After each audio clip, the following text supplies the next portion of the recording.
Depuis toute petite, j'ai toujours su que j'étais la seconde dans le cœur de mes parents. Je m'appelle Julie, et aussi loin que je me souvienne, mon frère Thomas a toujours été l'enfant chéri de la famille. Il a 2 ans de moins que moi, mais cela n'a jamais empêché mes parents de montrer clairement qui était leur préféré. Quand j'avais 8 ans et que Thomas en avait 6, je me souviens avoir amené un bulletin avec surtout des B et un A. Ma mère l'a à peine regardé avant de dire « C'est bien, Julie ». Puis elle l'a collé sur le frigo avec un seul aimant. Une semaine plus tard, Thomas a ramené un bulletin rempli de A. Mes parents ont réagi comme s'il avait découvert un remède contre le cancer. Ils l'ont emmené manger une glace et lui ont offert un nouveau jeu vidéo. Thomas a tellement de potentiel, disait mon père en lui ébouriffant les cheveux. Il ira loin. J'essayais de ne pas me laisser atteindre. Je n'étais pas une élève parfaite comme Thomas, mais je travaillais dur. Mes professeurs disaient toujours que j'étais l'une des élèves les plus appliquées de la classe. Je lisais tout le temps, des romans fantastiques, des biographies, des livres de sciences, tout ce qui me tombait sous la main. J'ai appris seule à chercher des informations dans les encyclopédies, puis sur Internet. Mais ça n'impressionnait jamais mes parents. Les livres ne te mèneront nulle part si tes notes ne suivent pas, disait ma mère chaque fois qu'elle me surprenait en train de lire au lieu de réviser. Le pire, c'est quand Thomas a terminé le CM2 avec que des A. Un soir, à table, mes parents ont annoncé qu'ils l'emmenaient à Disneyland Paris pour le récompenser. Et Julie a demandé Thomas en me regardant. Mon père s'est raclé la gorge. Julie ihrer Schätzmami Rose. Elle ne l'a pas mérité, vu ses notes. J'ai baissé les yeux sur mon assiette, en poussant mes petits pois. J'avais 13 ans à l'époque, assez grande pour comprendre ce que ça voulait vraiment dire. Je n'étais pas assez bien. Mamie Rose était la mère de ma mère, et heureusement, elle n'avait rien à voir avec sa fille. Elle vivait dans une petite maison chaleureuse à une vingtaine de minutes de chez nous, avec un jardin rempli de rosiers et une cuisine qui sentait toujours les biscuits. Pendant que mes parents emmenaient Thomas à Disneyland, j'ai passé la semaine chez elle. Tu sais, Julie, m'a-t-elle dit un soir alors qu'on était sur la balançoire du porche, tes parents ne se rendent pas compte de ce qu'ils font. Tous les enfants devraient être aimés de la même manière. Chaque enfant est différent, avec ses propres talents et forces.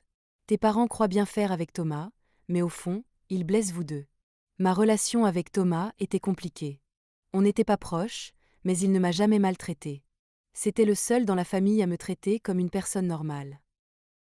Parfois, je le surprenais à me regarder avec ce qui ressemblait à de la culpabilité quand nos parents le félicitaient et m'ignoraient. Mais il n'a jamais rien dit. À 16 ans, j'ai trouvé un petit boulot dans un café local qui s'appelait Chez Béant. Je voulais gagner mon propre argent, être un peu moins dépendante de mes parents. Après les cours, j'enchaînais mon service, je touchais quelques pourboires, puis j'allais chez Mamie Rose. Elle n'allait pas très bien dernièrement. Son arthrite empirait, et elle semblait parfois un peu perdue sur les jours. À chaque visite, je lui apportais des viennoiseries fraîches du café. On s'installait dans sa cuisine, avec un thé et des croissants au chocolat ou des muffins aux myrtilles, et elle me racontait des histoires de sa jeunesse. Ton grand-père était un sacré danseur, disait-elle avec un regard pétillant. Il m'a littéralement fait tourner la tête à la fête foraine de 62. Ces après-midi avec Mamie Rose étaient les plus beaux moments de ma semaine. Avec elle, je ne me sentais ni nulle, ni décevante. J'étais juste Julie, et ça suffisait. Mais tout a changé quand j'ai eu 17 ans. Mamie Rose, de plus en plus fragile, s'est éteinte dans son sommeil. J'étais dévastée. Elle était mon roc, mon refuge dans la tempête familiale. Les funérailles ont été simples, juste la famille et quelques amis de son église. Mes parents étaient raides et formels, ma mère tamponnait de temps en temps ses yeux secs avec un mouchoir. Thomas, debout à côté de moi, a posé la main sur mon épaule quand j'ai fondu en larmes pendant l'éloge funèbre. Une semaine plus tard, on s'est tous retrouvés dans le bureau d'un notaire pour la lecture du testament. Je ne m'attendais à rien. Je n'avais jamais pensé à l'argent ou au bien de mamie. Elle me manquait, c'est tout. Le notaire, un homme chauve avec de petites lunettes rondes, a éclairci sa voix et commencé à lire. À ma fille, Marguerite Dupont, je lègue ma maison et tout son contenu. Ma mère a hoché la tête comme si elle s'y attendait. À mes petits-enfants, Julie et Thomas Dupont, je lègue mes économies, à raison de 100 000 € chacun, versés sur des comptes séparés qu'ils pourront débloquer à leur majorité. Ma bouche est restée grande ouverte. 100 000 €, c'était bien plus que ce que je pouvais imaginer. Et mamie me l'avait légué à moi. À moi et Thomas, à parts égales. J'ai regardé mes parents. Mon père était rouge de colère, et les lèvres de ma mère étaient pincées, presque blanches. Il n'avait pas l'air heureux. Plutôt furieux. Le lendemain matin au petit déjeuner, l'orage a éclaté. Alors, Julie, a dit ma mère d'une voix faussement douce, qu'est-ce que tu comptes faire de cet argent que ta grand-mère t'a laissé? J'ai levé les yeux de mon bol de céréales. Je pensais m'en servir pour payer la fac. Thomas a soufflé bruyamment du nez, en gardant les yeux rivés sur son assiette. La fac. Hein? A dit ma mère en riant. Allons, soyons réalistes, ma chérie. Tu peux continuer à bosser dans ce café, ça te va très bien. Je l'ai regardé, perdu. Qu'est-ce que tu veux dire? Ce que ta mère veut dire, a repris mon père, c'est que Thomas est celui qui a besoin de cet argent pour ses études. Il rêve d'entrer à Sciences Po Paris, tu sais. C'est une école prestigieuse, bien plus chère que n'importe quel établissement où toi, tu pourrais entrer. Mais mamie a laissé l'argent à nous deux, ai-je dit. Oui, mais Thomas en a plus besoin, a insisté ma mère. Il a un vrai potentiel. Tu devrais lui céder ta part. Je n'en croyais pas mes oreilles. Non, ai-je dit, la voix tremblante. C'est mon argent. Mamie voulait que j'en bénéficie. Égoïste, cracha ma mère, le visage rouge de colère. Après tout ce qu'on a fait pour toi? Et vous avez fait quoi, exactement? Ai-je lancé, surprise de mon propre courage. Vous avez toujours préféré Thomas. Vous l'avez emmené à Disneyland et vous m'avez laissé derrière. Vous n'avez jamais célébré mes réussites, pas une seule fois. Ne sois pas si dramatique, dit mon père en agitant la main comme pour me balayer. Thomas mérite 6 chances. Lui, il a un avenir. Et moi, non. Je me suis levée, ma chaise grinçant sur le sol. Je travaille dur à l'école, j'ai un job, je me débrouille seule. C'est suffisant. Tu es ingrate et égoïste. C'est emporter ma mère.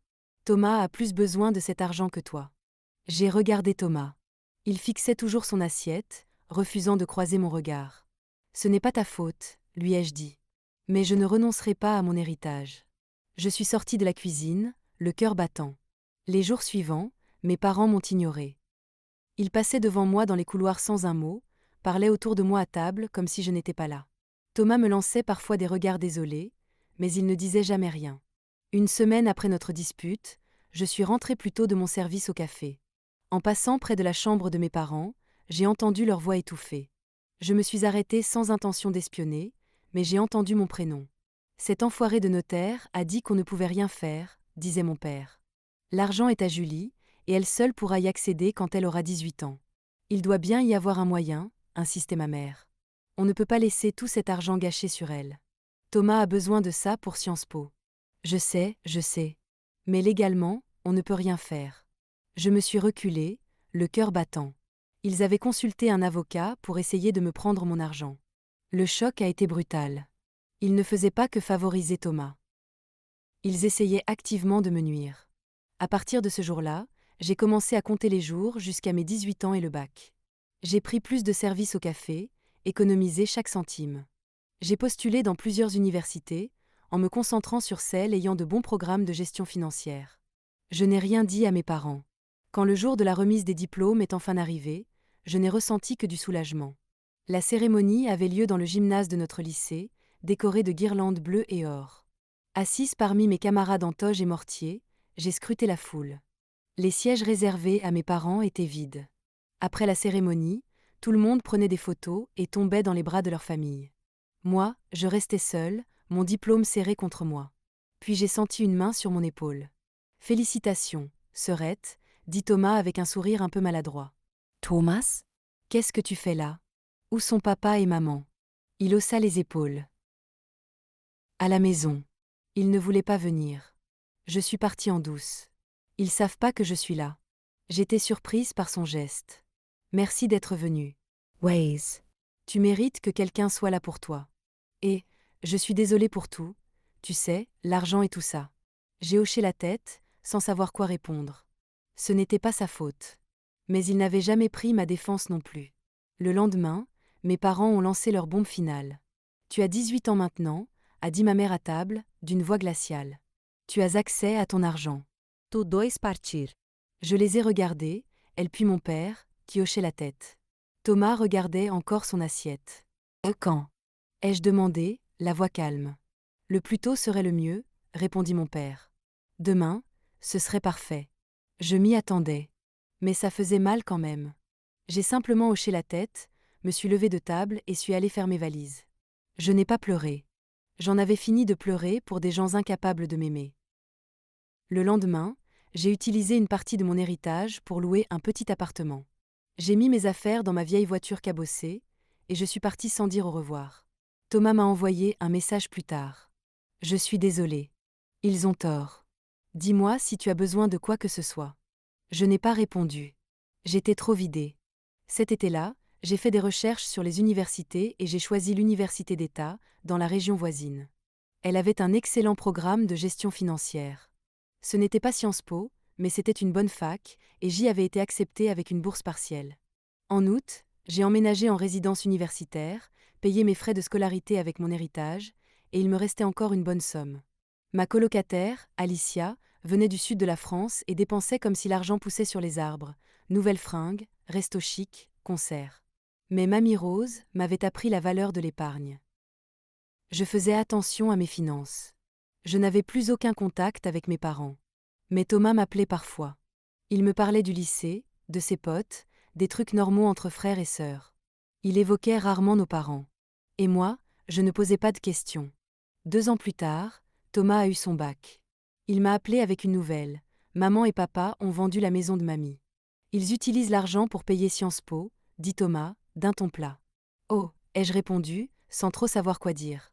La petite maison chaleureuse de mamie, avec son jardin de roses, vendue pour financer les études de Thomas.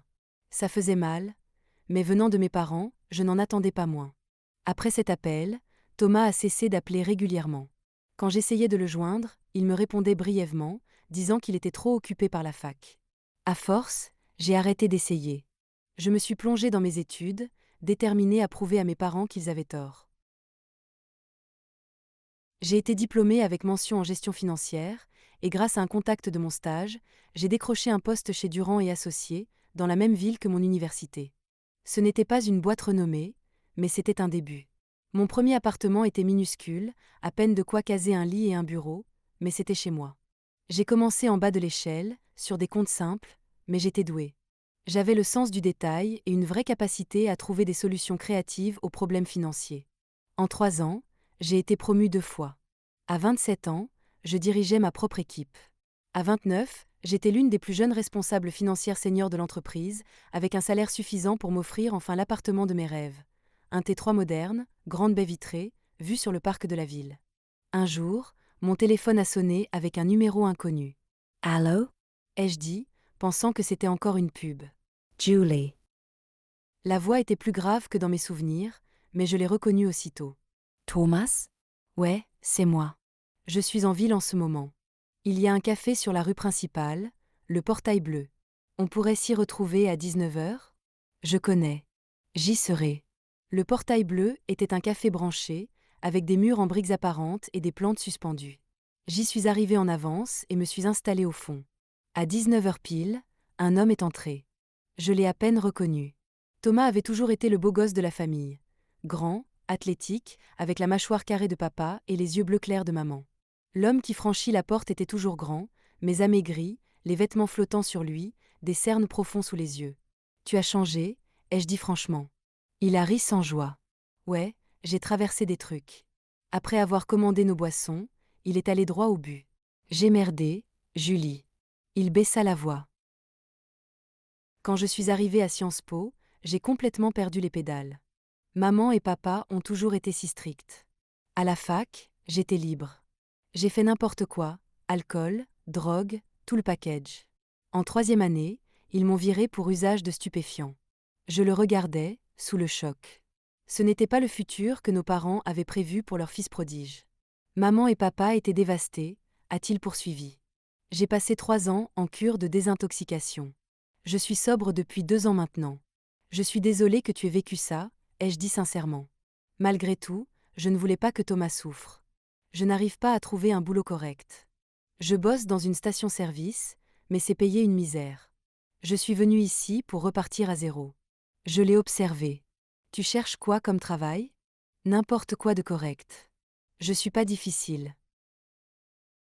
Je me suis souvenu que mon amie Léna, qui travaillait au RH d'une boîte de logistique, m'avait dit qu'il recrutait. Je peux peut-être t'aider. Léna travaille chez Preston Logistique, il cherche du personnel administratif. Je peux glisser un mot. Le visage de Thomas s'est illuminé. Ce serait génial, Julie. Le lendemain, j'ai appelé Léna. Elle a organisé un entretien, et à la fin de la semaine, Thomas avait le poste. Ce n'était pas glamour, du classement, de la saisie de données, mais c'était un début. Les mois suivants, on a commencé à se retrouver régulièrement. Un café, un dîner, une fois par semaine. Il semblait déterminé à rester sobre et à reconstruire sa vie. Un soir, autour d'un plat de pâtes, Thomas a parlé de nos parents. J'ai essayé de leur parler de toi, m'a-t-il dit en jouant avec sa fourchette. De ta carrière, de tout ce que tu as accompli. Et qu'est-ce qu'ils ont dit ? Ai-je demandé, tentant de cacher mon intérêt. Thomas avait l'air mal à l'aise. Ils m'ont coupé la parole. Papa a dit qu'il ne voulait rien entendre à ton sujet. Et maman, elle a juste changé de sujet. Ils n'ont aucune idée de ton succès. 6 mois après le début de son nouveau job, Thomas est venu me voir avec un problème. Maman et papa ont des soucis financiers, a-t-il dit alors qu'on était dans un café. Ils ont des dettes médicales, des crédits, et ils n'arrivent plus à payer l'hypothèque. Ils risquent de perdre la maison. J'ai ressenti un pincement de satisfaction un peu mesquine, vite suivi par de la culpabilité. C'est triste, ai-je répondu d'un ton neutre. Je pensais que, peut-être, tu pourrais les aider, juste le temps qu'ils se remettent sur pied. J'étais sur le point de refuser, mais quelque chose m'a arrêté. La voix de Mamie Rose me revint. Les enfants doivent être aimés de façon égale. Elle aurait voulu que j'aide. Malgré tout. Ils ont besoin de combien ? Ai-je demandé. 2000 € par mois suffiraient à couvrir le prêt et quelques factures. C'était une belle somme. Mais je pouvais me le permettre. D'accord, ai-je dit. Je vais les aider. Tu veux que je leur dise que ça vient de toi ? Demanda Thomas, incertain. J'ai haussé les épaules. Peu importe. Tu peux leur transférer depuis ton compte. Je fais juste mon devoir de fille. Je m'en fichais qu'ils sachent ou non. Ce n'était pas pour la reconnaissance, ni pour la réconciliation. C'était juste ce qu'il fallait faire. C'est ainsi que notre arrangement a commencé. Chaque mois, je virais 2000 € sur le compte de Thomas, et lui les transmettait à nos parents. Qu'il croie que ça venait de lui ou d'une autre source, je n'ai jamais demandé. Et je m'en fichais. Pendant 2 ans, ça a continué comme ça. Je me concentrais sur ma carrière, Thomas gardait son emploi, restait sobre, et nos parents restaient dans leur maison. Un soir, Thomas m'appela, visiblement enthousiaste. Papa et maman fêtent leur 35e anniversaire de mariage le mois prochain, m'annonça-t-il. Ils organisent une grande réception à l'hôtel Grand Palais. Toute la famille sera là, ainsi que leurs amis. Et Julie, ils veulent que tu viennes. J'ai failli laisser tomber mon téléphone. Quoi ? Pourquoi m'inviteraient-ils ? Je crois qu'ils veulent se réconcilier, dit Thomas, sans grande conviction dans la voix. Tu viendras ? S'il te plaît. Je serai là. Et ce serait peut-être bien de mettre les choses à plat une bonne fois. Après avoir raccroché, je suis restée assise dans mon appartement silencieux, songeant à mes parents. Ils n'avaient jamais cherché à me recontacter. Jamais présenté d'excuses. Pourquoi voudraient-ils soudain que je sois présente à leur fête d'anniversaire ? Quelque chose clochait. Mais malgré mes réticences, une part de moi était curieuse. Qu'est-ce que ça ferait, de les revoir ? De leur montrer la femme que j'étais devenue, sans eux ? Contre toute logique, j'ai décidé d'y aller. Je me suis acheté une robe neuve, une robe fourreau bleu nuit élégante, plus chère que mon tout premier loyer dans mon minuscule studio d'étudiante. J'ai réservé une chambre d'hôtel dans ma ville natale et pris un jour de congé. L'hôtel Grand Palais était l'établissement le plus chic de la ville. Un ancien manoir victorien restauré, avec des jardins immenses et un lustre en cristal dans la salle de bal. Je remis mes clés au voiturier, lissai ma robe, et pris une grande inspiration. C'était le moment. Je pénétrai dans le hall, mes talons claquant sur le sol en marbre. Une pancarte indiquait « Célébration des 35 ans de mariage ». Famille Dupont, je suivis les flèches, le cœur battant un peu plus fort à chaque pas. Devant les portes de la salle de bal, je m'arrêtai. À travers les vitres, je voyais les invités discuter, rire, trinquer au champagne. J'aperçus ma mère dans une robe argentée, recevant des félicitations. Mon père, non loin, avait l'air très distingué dans son costume sombre. Thomas m'avait dit qu'il m'attendrait dehors, mais il n'était pas là. Je vérifiai l'heure, j'étais pile à l'heure. Je pris une dernière inspiration, puis poussai les portes. J'entrai seule. Le silence se fit dans la salle. Plusieurs personnes se retournèrent vers moi, chuchotant entre elles. Je reconnus quelques cousins éloignés, des amis de la famille que je n'avais pas vus depuis plus de 10 ans.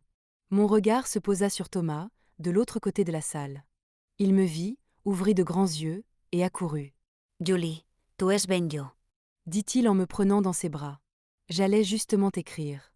J'avais dit que je viendrais, répondis-je en balayant la pièce du regard. Thomas m'emmena à travers la foule jusqu'à nos parents. Ma mère m'aperçut et chuchota quelque chose à mon père. Son visage se durcit. Maman, Papa, de Thomas en arrivant. Regardez qui est là. Ma mère esquissa un sourire forcé, sans chaleur. Julie, on n'était pas sûr que tu viendrais. Pourtant, vous m'avez invité, dis-je. UN sie längse genannt s'installa. Puis, sans un mot, ma mère me guida à travers la salle, jusqu'à une petite table dans un coin reculé. Elle me montra une chaise, où un marque-place m'attendait. Je baissai les yeux. Et je me figeai.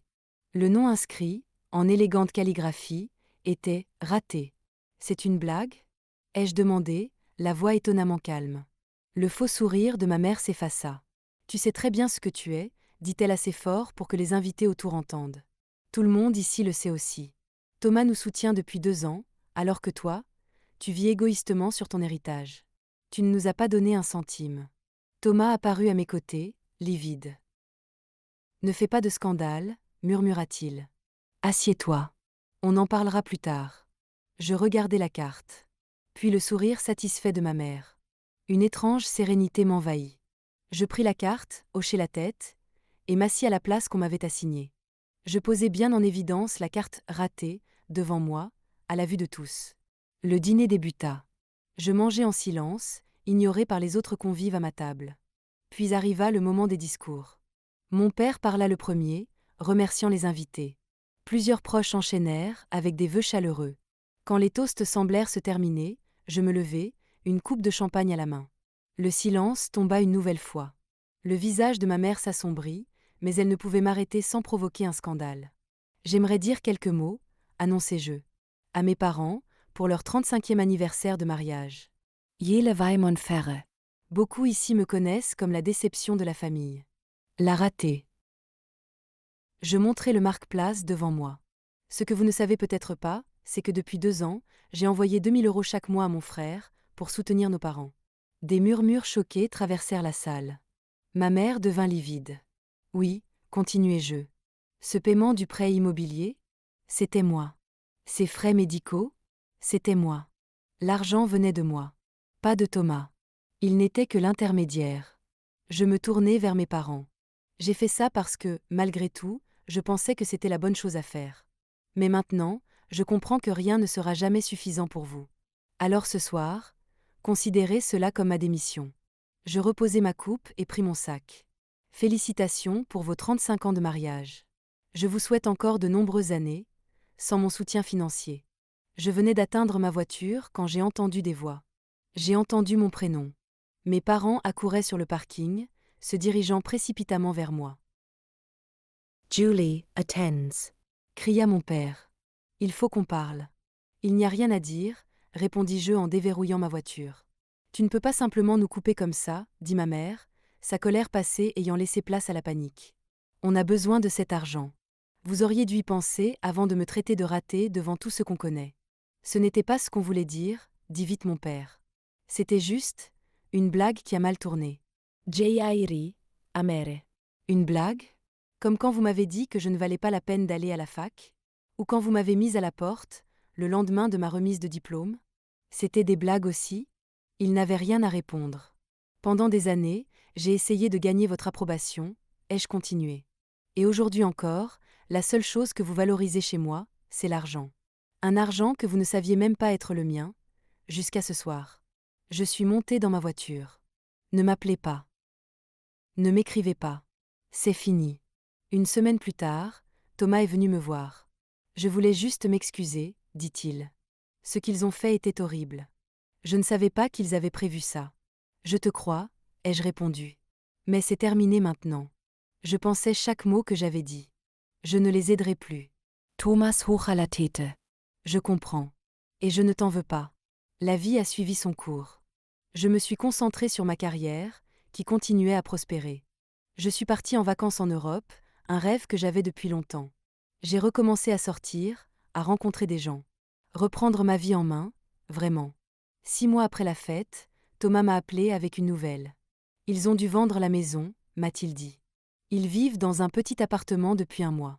Et ils disent à tout le monde que c'est de ta faute. Que tu es égoïste. Avide. Parfois, je pensais à eux, dans ce petit appartement, en train de vivre les conséquences de leur choix. Je n'éprouvais aucune satisfaction à les voir tomber. Mais aucune culpabilité non plus. Mamie Rose avait eu raison, depuis le début. Les enfants doivent être aimés de façon égale. Mes parents n'ont jamais compris cette leçon. Et ils ont fini par perdre leurs 2 enfants. Thomas, désabusé. Et moi, brisé par leur cruauté. J'ai gardé la carte ratée. Non pas comme rappel de ce qu'ils pensaient de moi, mais comme souvenir du jour où je me suis libérée de leur regard, de leur jugement. Je l'ai encadrée et accrochée dans mon bureau à la maison. Là où je pouvais la voir chaque jour, alors que je construisais ma vie, selon mes propres termes.